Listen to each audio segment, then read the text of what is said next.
soy Paula Santos, no voy a decir nada más. Básicamente, después de la introducción que ha comentado María sobre el hidrógeno, yo voy a comentar otra de las patas fundamentales de la transición energética, que estoy segura que habéis oído hablar en los últimos meses, incluso años, que existe, yo creo, un poco de desconocimiento en torno al sector, ¿no? Y luego las aplicaciones, que yo creo que es lo más fundamental de algo que en contra o de forma diferente a lo que ha ocurrido con el hidrógeno ya se está aplicando y ya lo estamos viendo, a pesar de que quedan algunas cosas, ¿vale? Y voy a mencionar, o sea, palabras clave, ya me ha quedado claro: empleo, ayudas Next Generation, tengo una diapositiva y cualquier cosa más, bueno, pues lo hablamos con calma, ¿vale?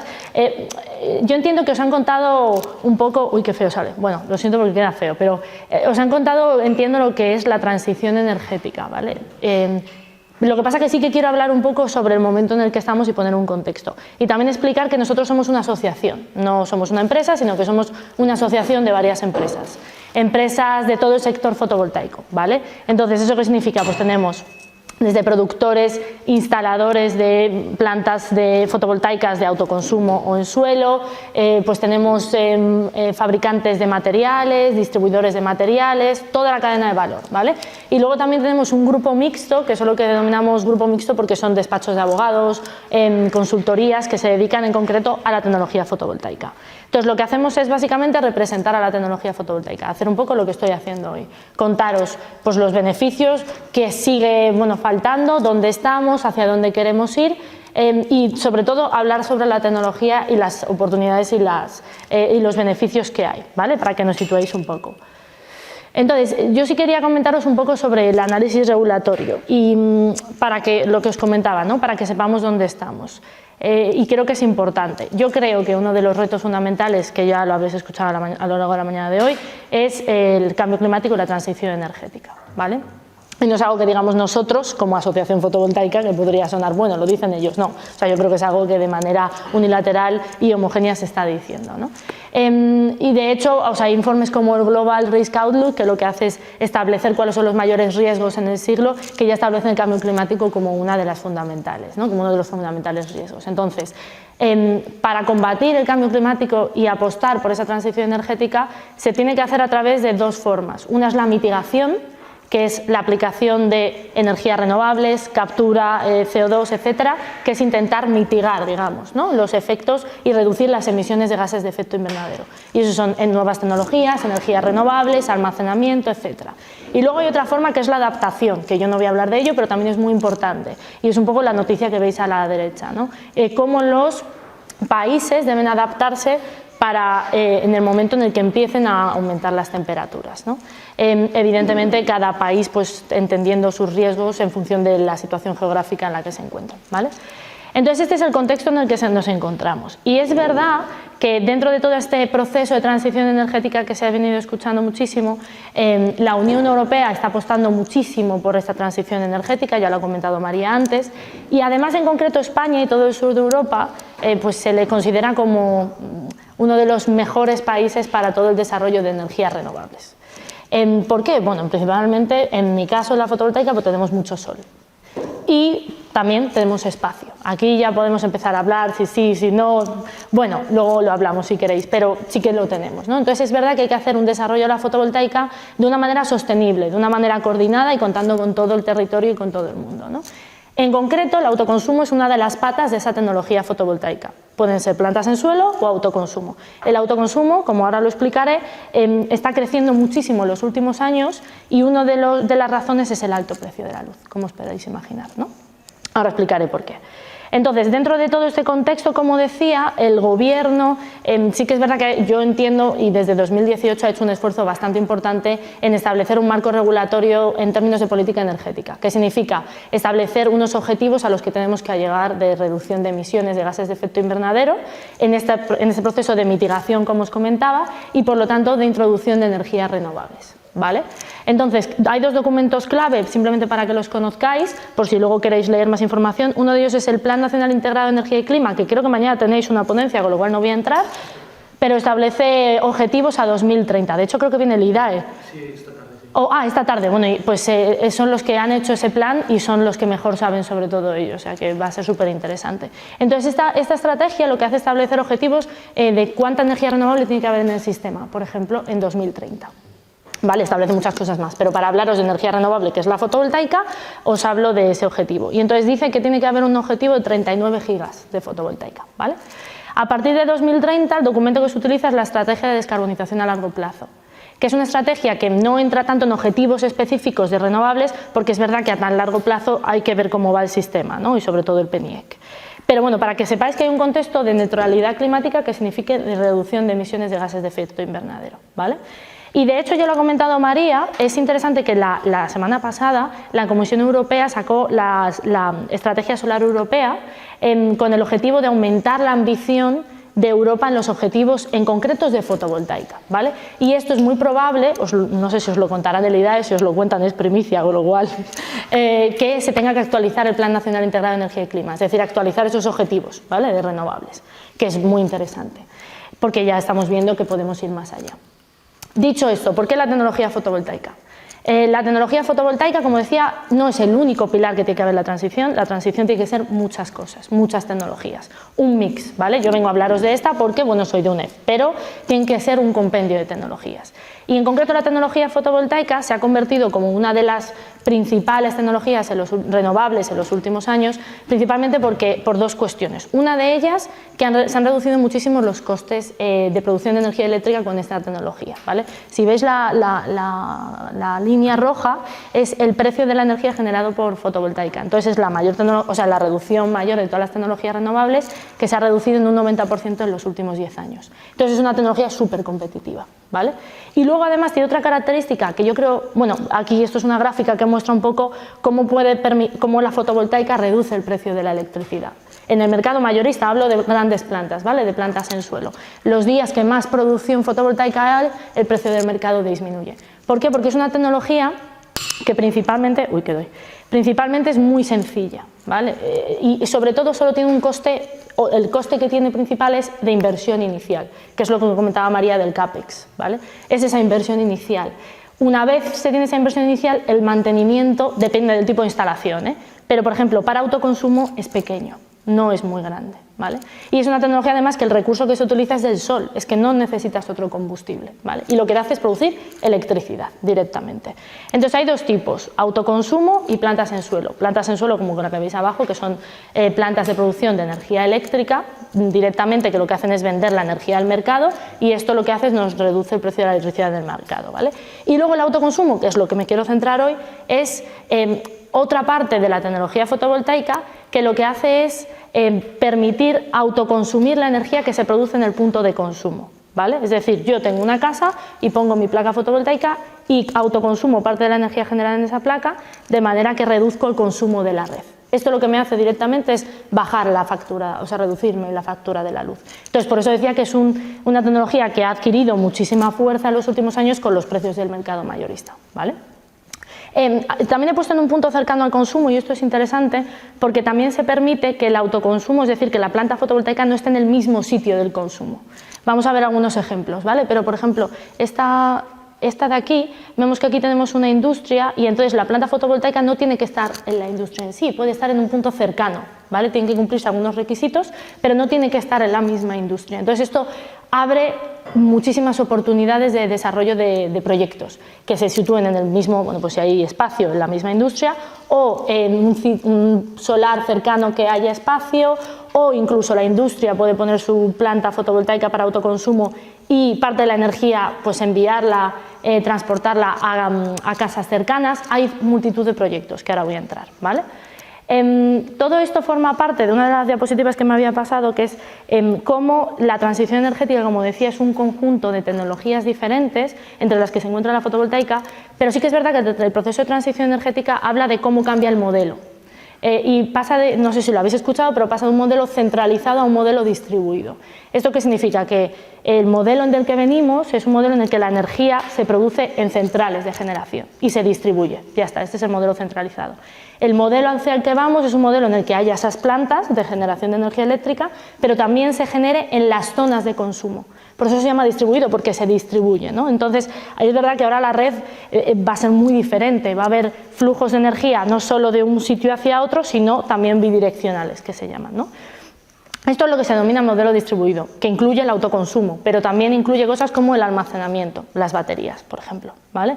También incluye cosas como el desarrollo de una cosa que no sé si habéis escuchado, pero ahora todo el mundo habla de ello, que son las comunidades energéticas, ¿vale? Y ahora luego si queréis os cuento un poco. Entonces todo esto forma parte de este modelo que os estaba contando, ¿no? Que pasa a ser un modelo distribuido en el que el autoconsumo forma parte. Y relacionado con estas nuevas formas de energía y digamos este modelo distribuido, se está generando una cadena de valor bastante importante a lo largo de todo el sector nacional. No he puesto la diapositiva, pero para que sepáis, tecnología propia española para fotovoltaica, el 65% de la cadena de valor de la fotovoltaica vienen de empresas nacionales, ¿vale? Para que os hagáis una idea. O sea que estamos bastante bien posicionados en Europa. La idea es ir hacia más allá, ¿no? Y no solo fortalecernos en toda la cadena de valor, entre otras cosas para ser lo más independientes energéticamente de todo el resto del mundo, sino también para generación de empleo, por ejemplo, y generación de lo que llaman nuevos modelos de negocio o nuevas formas, ¿no?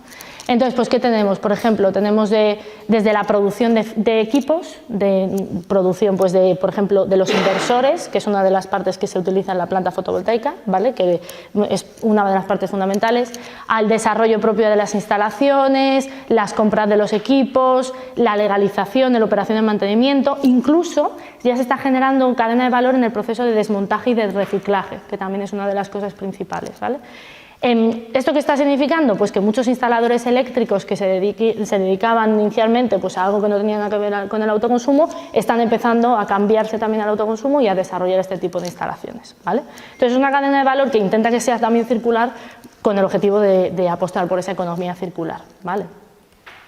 Entonces, dentro del autoconsumo, para ir ya más a experiencias, no sé si habéis oído, y aquí decidme, el impuesto al sol, el famoso impuesto al sol, ¿lo escuchasteis? Vale, bueno, pues el impuesto al sol existía y ya no existe, esto sí que es importante. Y ya no existe desde 2018. Entonces es en 2018 en el que empieza a haber una serie de cambios legislativos que hacen que impulsan muchísimo al autoconsumo. Igual que en el caso del hidrógeno, María comentaba que a nivel legislativo es verdad que todavía queda mucho por desarrollar, en el caso del autoconsumo está bastante desarrollado. Se ha desarrollado muchísimo en los últimos años, ¿vale? Eso no significa que hay barreras, por supuesto, luego las comento, pero sí que es verdad que se ha establecido, digamos, las condiciones, las reglas que lo permiten desarrollar, ¿vale? Y de una manera regulada. Entonces, voy a volver atrás.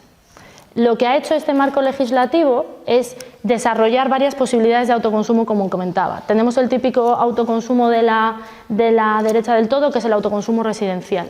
Se puede poner tanto en casas unifamiliares como en casas plurifamiliares, que la mayor parte de nosotros vivimos en casas plurifamiliares, ¿no? Entonces, ese se denomina el autoconsumo colectivo y es posible, se puede hacer, ¿vale? Luego también tenemos muchos autoconsumos en industria, que luego pondré bastantes ejemplos porque es una de las mayores patas del autoconsumo ahora mismo y ahora explicaré por qué. Y luego este tipo de ejemplos es lo que os comentaba. Se pone autoconsumo en una industria o en un polígono o en un polideportivo, ¿vale? O en un edificio municipal. Entonces la energía aparte la autoconsume el edificio que tiene las placas, pero también se puede distribuir a zonas cercanas, a las casas que haya cercanas o a otro polígono industrial que haya cercano, ¿vale? O sea que se abren multitud de oportunidades y de posibilidades de proyectos. Cada proyecto luego es un mundo, evidentemente, y luego contaré cómo hay que acercarse a ese tipo de proyectos, ¿vale? Sin entrar en detalles, porque esto es tedioso, pero para que os hagáis una idea, todo el mundo me pregunta, vale, yo tengo una placa fotovoltaica en mi casa, ¿no? Y entonces yo puedo autoconsumir parte de la energía que creo, pero ¿qué hago con esa energía que no estoy autoconsumiendo en el momento? Bueno, pues hay varias opciones. La primera de ellas se lo denomina el autoconsumo sin excedentes, porque esa energía que has producido y no has autoconsumido no la puedes utilizar. La puedes utilizar si pones una batería, si no, no, ¿vale? Entonces, este tipo de modalidad se hizo porque la tramitación administrativa es muy rápida, pero es verdad que no es el más óptimo en el sentido de optimización de la energía, ¿vale? Pero luego, si queremos utilizar los excedentes, que es esa energía que no he podido autoconsumir en el momento, tengo dos opciones. O bien se me compensa la factura de la luz, ¿vale? Se me resta de lo que yo he consumido de la red, o bien me dan dinero, una retribución económica por esa venta de excedentes, porque en realidad yo estoy poniendo energía en la red, ¿vale? Para que os hagáis una idea de que existe esa posibilidad. Y luego, como comentaba, también existe la posibilidad de que sea individual en una casa, colectivo con varias, o incluso a través de red, que significa lo que os estoy comentando, de que se ponga en una industria y se pueda distribuir a zonas cercanas que no estén en el edificio horizontal, ¿vale? Entonces, este marco legislativo lo que ha hecho, para indicaros cuando os decía, el autoconsumo ya estamos viendo que está desarrollándose, pues es así. O sea, los datos que hemos calculado nosotros nos dicen, fijaros que en 2018 lo que se instaló eran 236 megas y en 2021 1203. De hecho, fue un crecimiento de más del 100% con respecto del año anterior. El objetivo que ha establecido el Ministerio mínimo, el mínimo significa en el escenario base, es decir, como en un escenario en el que todo va más o menos bien, son 9 gigas. Y creemos que lo vamos a llegar sin problema, ¿vale? Ha establecido entre 9 y 14 gigas. Los 14 puede ser que no lo superemos, pero más que 9 creemos que sí, ¿vale? Y entonces sí que es verdad que también lo que hacemos es estudiar cómo se distribuyen el número nuevo de instalaciones o esa potencia de autoconsumo. Y como os comentaba, el sector industrial sigue siendo el mayoritario, ¿vale?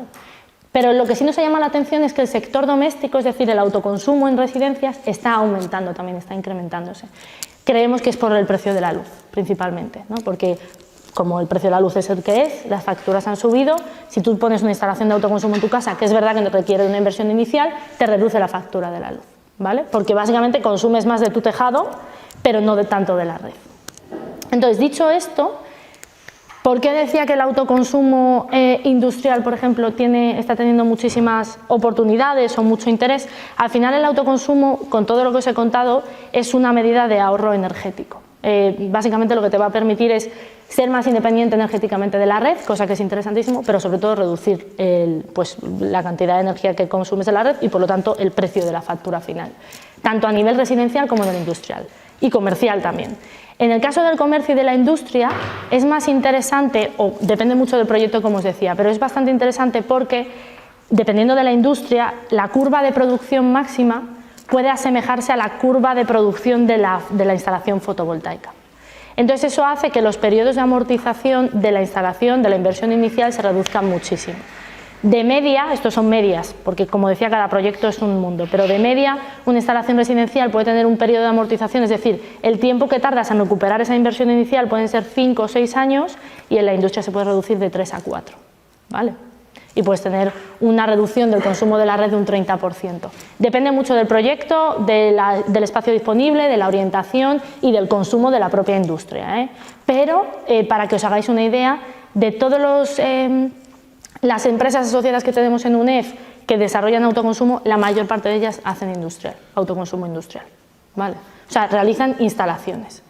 Y dicho, bueno, estos son algunos datos que son medias, como decía en el doméstico, pues una inversión de unos 4.500 euros inicial y unos periodos de amortización de 6 años. En el caso del industrial hemos puesto dos tipos de industria, pues una más pequeña de 50 kilovatios y otra que necesitaría más de 1.500 kilovatios. Entonces las inversiones iniciales varían en función de la potencia inicial que necesitas, pero los periodos de amortización se han reducido muchísimo por el precio de la luz, principalmente, ¿vale? Pueden ser de 3 años. Entonces, lo que sí me parecía interesante contaros es, todo esto es un lío, ¿vale? O sea, todo el sector, digamos que los promotores ahora las empresas están haciendo muchísimas modalidades de negocio nuevas, que tampoco voy a entrar, pero un promotor puede hacer un contrato de construcción con una empresa instaladora o ser el propio instalador de la instalación de autoconsumo, también puede tener contratos de mantenimiento con empresas de mantenimiento, puede buscar financiación de bancos o de las ayudas Next Generation que ahora voy a poner. Pero lo que sí me parecía interesante es esta parte. Cuando un consumidor quiere poner una instalación de autoconsumo, muchas veces, y como es lógico, a mí me preguntan, claro, pero yo la inversión inicial no la puedo hacer. Pues es que puede ser verdad. Entonces hay varias posibilidades. Una de ellas son las ayudas Next Generation, que ahora voy a comentar en la siguiente diapositiva, pero también hay una opción muy interesante que se denominan los contratos PPAs, que son aquellos en los que un promotor hace la instalación de autoconsumo, entonces tú fijas un contrato PPA, que se llama de compra y venta de energía. Entonces lo que te da es un precio de la energía fijo a largo plazo, en X años, 25. Entonces no dependes del precio de electricidad mayorista, tú vas a pagar siempre la misma electricidad y no tienes que hacer una inversión inicial. Pero sí que estás autoconsumiendo la energía que tiene la planta de la planta fotovoltaica del promotor que está cerca, pero tú no tienes que hacer esa inversión inicial. Esto lo estamos viendo también muchísimo, sobre todo también en la industria, y son contratos PPAs de autoconsumo, ¿vale? La mayor parte de las empresas están desarrollando esta línea de negocio. Entonces creemos que esta parte es bastante interesante. Como comentaba, las ayudas Next Generation. Es verdad que dentro de todo este contexto de transición energética, el Plan de Recuperación, Transformación y Resiliencia pues, ha establecido una serie de programas bastante interesantes y uno de ellos fueron los de autoconsumo y almacenamiento detrás del contador. Igual que en el caso del hidrógeno, creo que lo ha comentado María y salió una convocatoria. En el caso del autoconsumo salieron ya en junio de 2021 y se han destinado inicialmente 900 millones de euros. ¿Vale? Para autoconsumo y almacenamiento detrás del contador. Este almacenamiento detrás del contador son baterías generalmente. La Secretaría de Estado de Energía creo que ha dicho que se va a ampliar ese presupuesto, ¿no? Entonces están funcionando muy bien estos programas y creemos que bueno, pues se van a ampliar. Entonces hay varios programas. Es decir, que yo puedo solicitar estas ayudas en función del programa o en función de donde yo quiera poner la instalación de autoconsumo. En el caso del 2 y el 3 es para autoconsumo industrial y agropecuario. Entonces, el 2 significa, o sea, son para ayudas de autoconsumo o almacenamiento en el industria y agropecuario, y en el 3 es para incorporar almacenamiento donde ya había una instalación de autoconsumo, ¿vale?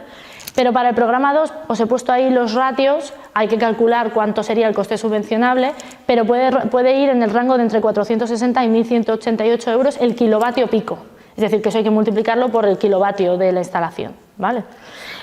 Si yo depende, o sea, este ratio, este rango va a depender de si soy una gran empresa o una pyme. Para las pymes es bastante mayor, es un 45%. En el caso de que ponga almacenamiento, el rango de precios va a ir entre los 200 y los 700 euros el kilovatio hora. De nuevo hay que multiplicarlo por el kilovatio hora, que es la capacidad de la batería, ¿vale? Y en el programa 3 es igual que el de almacenamiento. Con lo cual son unas ayudas que son bastante interesantes, están territorializadas, esto significa que depende de las comunidades autónomas. Hay que solicitarlos al organismo de la comunidad autónoma competente, ¿vale? Y lo que sí puedo decir es que algunos de estos programas los fondos han acabado en alguna comunidad autónoma. El residencial, por ejemplo, y el 4 y el 5 son los que más están acabando en muchas comunidades autónomas. En Madrid, por ejemplo, se han acabado, ¿vale? Pero creo que el 2 y el 3 sigue habiendo bastante. En cualquier caso, muchas de estas comunidades autónomas, para los fondos que se hayan acabado, pueden solicitar una ampliación de presupuesto. Y muchas de ellas creemos que lo están haciendo. Estas son las convocatorias de todas las comunidades autónomas, ya están convocadas todas. Y entonces, lo que sí es interesante en el caso de un autoconsumo industrial, y para poneros algunos ejemplos, en los autoconsumos industriales, como tienden a ser bastante grandes, es fundamental que inicialmente se haga una solicitud preliminar. Esto es una serie de pasos que para mí son importantes si se quiere desarrollar una instalación de autoconsumo, que se debería de solicitar, que se debería de pedir. La mayor parte de los promotores y de los instaladores van a hacer un estudio preliminar de la instalación. Es decir, van a estudiar pues, el consumo de esa industria, van a estudiar qué espacio disponible hay, qué orientación tienen que tener los paneles y hacer una propuesta, un estudio preliminar. Y después, pues una vez se dice, pues sí, me gusta, lo ideal es pedir varios presupuestos, evidentemente, pero sí, estoy de acuerdo, pues quiero poner una instalación fotovoltaica, ya te la diseñan, y te la diseñan con un programa, etcétera, etcétera. Te la ejecutan y la tramitan. He puesto proyectos llave en mano porque también es muy interesante la fórmula en la que hay empresas que combinan todo en uno. Es decir, tú le pides a la empresa que te haga el estudio preliminar, el diseño de la instalación y la ejecución y el mantenimiento. Es un llave en mano, se llama. O sea, que tú como consumidor realmente te encargas de poco, digamos. Hay muchas formas, ¿no? Pero esto es una de ellas. Y luego también se encargan de la monitorización y mantenimiento. Como decía, el mantenimiento de las instalaciones de autoconsumo es pequeño. Sí hay que tener en cuenta cosas como, por ejemplo, limpieza de paneles, ¿no? También depende de la zona donde estés. Si estoy cerca de una zona pues, que puede ser desértica, pues hay que limpiarlas con más periodicidad, ¿vale? Y ya poniendo ejemplos, sí que os quería poner una noticia de 2019, es decir, una noticia de cuando empieza y se elimina el impuesto al sol, que en ese momento estábamos despegando con el autoconsumo y todo el mundo me decía, bueno, el autoconsumo, no sé yo. Pues en ese momento ya se empezó a ver en el periódico de la energía, que es uno de los mayores periódicos del sector, cómo incluso la industria electrointensiva ya miraba con interés el desarrollo del autoconsumo. Por lo que os comentaba de esa reducción de los precios, de la factura, pero también por el espacio disponible, ¿no? En una residencia es mucho más difícil encontrar, no es imposible, pero es más difícil encontrar el espacio suficiente que necesitemos. En una industria quizá no es tan complicado, depende de la industria evidentemente, ¿vale? Ejemplos. Tenemos aquí algunas empresas como por ejemplo Iasol, tenemos esta de SUZ, que voy a poner aquí un ejemplo. Entonces, ellos en su página web, SUZ Renovables es una empresa que trabajamos con ellos, que tienen nuestro sello de calidad, que ahora os cuento qué es, Y en su página web pues ponen qué tipo de autoconsumos pueden hacer. Pueden hacer para residencias y pueden hacer para una empresa, ¿no? Para una industria. Entonces te ponen varios ejemplos. Para una instalación para una industria con una cubierta de 1.500 metros cuadrados, pues lo que han calculado es que la potencia serían de unos 100 kilovatios pico. Esto sería la inversión inicial de 90.000 euros y el retorno de la inversión, por ejemplo, sería de 5 años en este caso, ¿vale? Con un consumo de la red del 30%. Según aumenten los precios de electricidad del mercado y por lo tanto el retorno de la inversión se va a ir reduciendo, ¿vale? Es verdad que si, pues ahora si el precio de la electricidad esperemos también, por otro lado, que se frene y no siga subiendo, pues estos retornos de la inversión se mantendrán en estos años, ¿no? Y aquí ponen otro ejemplo, una cubierta un poco mayor de 15.000 metros cuadrados con una potencia de 1 megavatio pico, aquí la inversión sube, son 700.000 euros, pero también el retorno de la inversión se ha reducido, por lo que os comentaba, cuanto mayor sea la industria, es muy probable que haya más espacio disponible y es muy probable que esa curva de producción de la industria coincida con la curva de producción solar, no en todas, en algunas de ellas, ¿no? Si no ocurriera eso, pues hay que ver soluciones, ¿no? En función de las modalidades, haciendo cosas con los excedentes, como os comentaba, con esa energía que no es autoconsumo, o poniendo almacenamiento. Y aquí os he puesto algunas fotos. Esta es otra empresa, Coneri, que también es asociada a UNEF, que también tiene nuestro sello de calidad, y en este caso, por ejemplo, es una industria de frutas, ¿vale?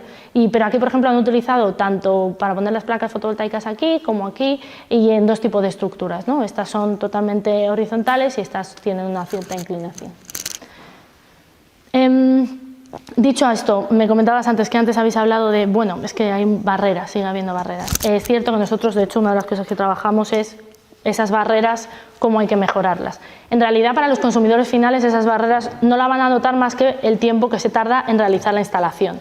Estas barreras son más importantes para el propio instalador, para las propias empresas que las desarrollan, ¿no? Y son barreras, ya os imaginaréis, en la tramitación administrativa. O sea, eso es como todo, ¿no? Que necesitamos que se simplifique, también en algunos casos depende del ayuntamiento, entonces pues depende del ayuntamiento pues puede haber complicaciones. En el acceso y la conexión a la red, esto es una cosa muy particular de un tipo de autoconsumo, para poner esa energía en la red, etcétera, etcétera. En el caso del autoconsumo colectivo, es lo que os comentaba antes de este autoconsumo a través de red, de la red de distribución, ¿vale? Que no tiene que ser en el sitio del consumo, pues ahora mismo la distancia máxima son 500 metros. Entonces esto no puede ser porque se podría optimizar muchísimo más si la distancia fuera mayor, ¿no? Y luego, solo quería decir que una de las cosas que se está hablando más ahora son las comunidades energéticas, que es como un conjunto de cosas de la transición energética que mezclan tanto fotovoltaica, pero podemos mezclar otras energías renovables, mini eólica, biomasa, almacenamiento detrás del contador, etcétera. Es otro concepto, ¿no? Es un concepto mucho más que va más allá, en el que el ciudadano toma todavía más un papel central. Y ya simplemente para terminar, hay una cosa que nosotros consideramos muy importante y que a la hora de realizar una instalación de autoconsumo la calidad es muy importante. Como os comentaba, es un sector que está creciendo muchísimo en los últimos tiempos y como todo sector que crece mucho en poco tiempo, pues hay que tener cuidado, ¿no? Entonces, creemos que el desarrollo tiene que ser ordenado, y ordenado significa que las instalaciones tengan calidad, o sea, que cumplan con las condiciones de calidad industrial, no calidad más allá de lo que sea seguro, ¿vale? Y de lo que establece la normativa. Entonces, para eso lo que nosotros hemos hecho es un sistema de certificación, pero es para las empresas instaladoras de autoconsumo. Entonces, esas empresas instaladoras, si quieren tenerlo, nos lo solicitan, pasan una certificación con una certificadora y obtienen ese sello.